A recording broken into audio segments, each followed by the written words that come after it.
Hola, salud y paz en Cristo Jesús. Quise pasar por aquí esta vez para hablar un poco acerca de la noche de la Navidad.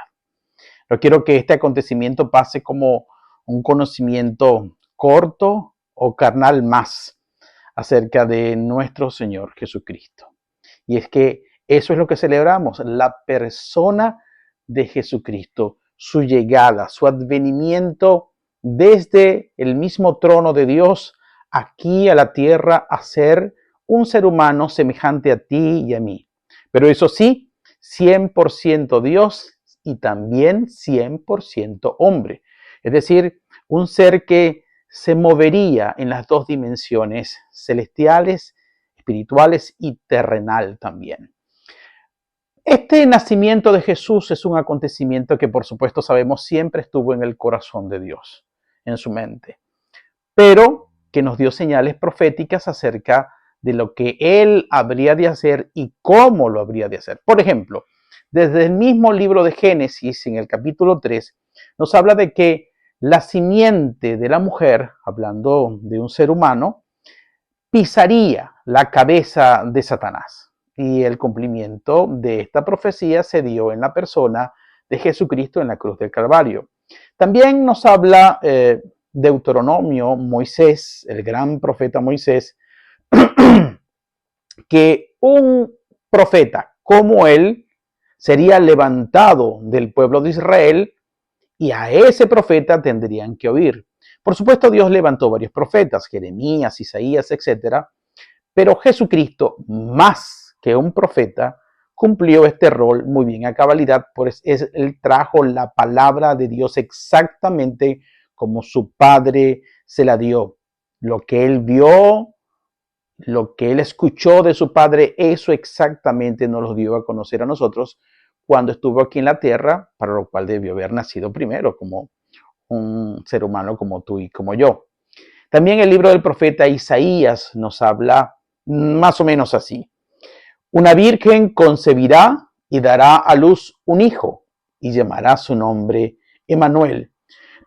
Perdón, imagínense qué cosa tan extraordinaria. Dios en el plan de traer a su hijo del cielo a la tierra no lo iba a hacer de cualquier manera, sino que escogió una virgen, es decir, su concepción, el engendramiento de Jesús sería sin la intervención de ningún hombre, sino que como lo relata el Evangelio de Lucas, el Espíritu Santo, la sombra del Espíritu Santo vendría sobre María para sembrar la simiente del Hijo de Dios y allí en esa concepción comenzaría la existencia de Jesucristo en carne y sangre entre nosotros.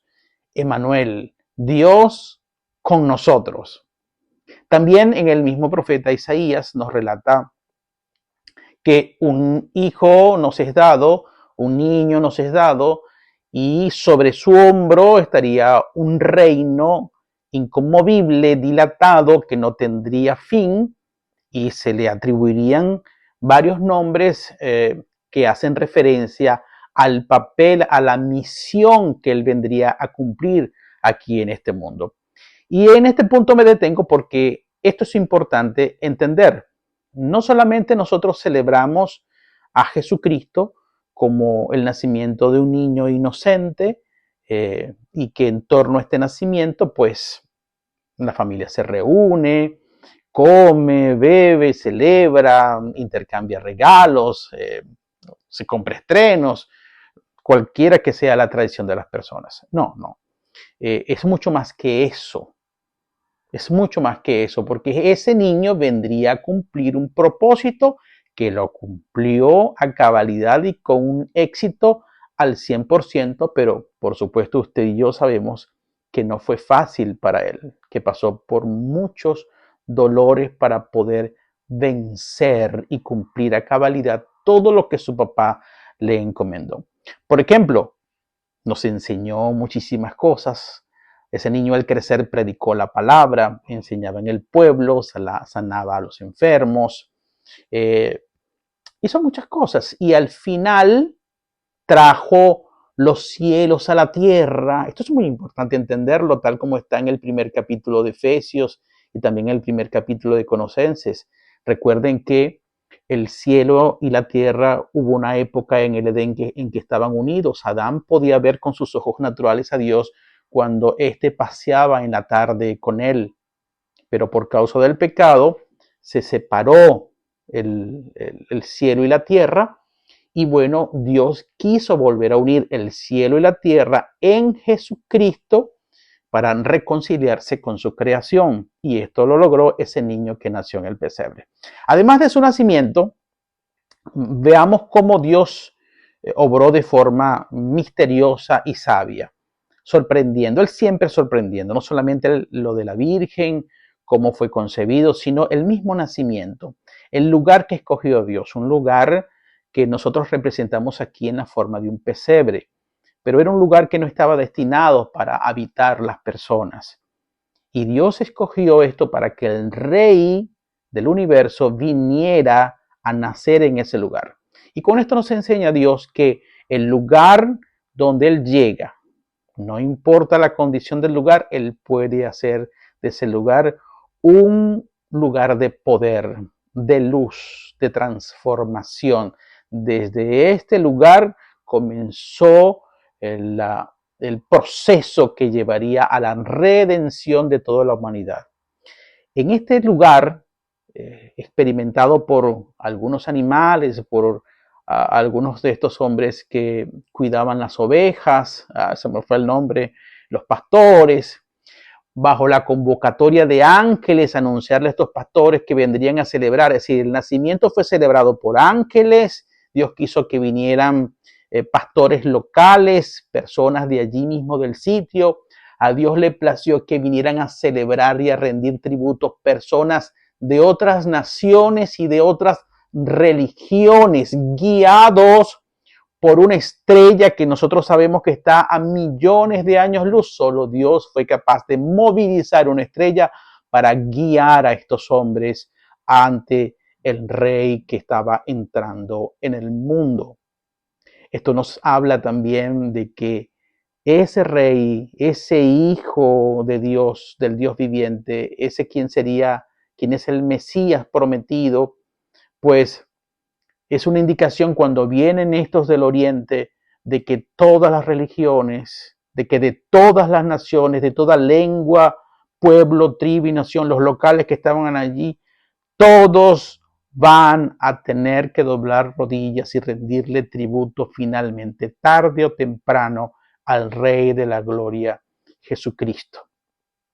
Ese que usted celebra hoy en el pesebre no es otro el que después en la cruz del Calvario cargó con los pecados de todos, de toda la humanidad, y ese peso tan terrible que él tuvo que soportar como un ser humano, lo hizo que él muriera en maldición, porque está escrito, como ustedes lo han escuchado, maldito todo aquel que muere en un madero. Y habiendo muerto en maldición, era el plan de Dios y es la justicia de Dios que todo el que muere en situación de maldición, aunque él era totalmente inocente, lo sabemos, debía ir al lugar, al Hades, a las regiones infernales. Y Jesucristo fue allí también por ti y por mí.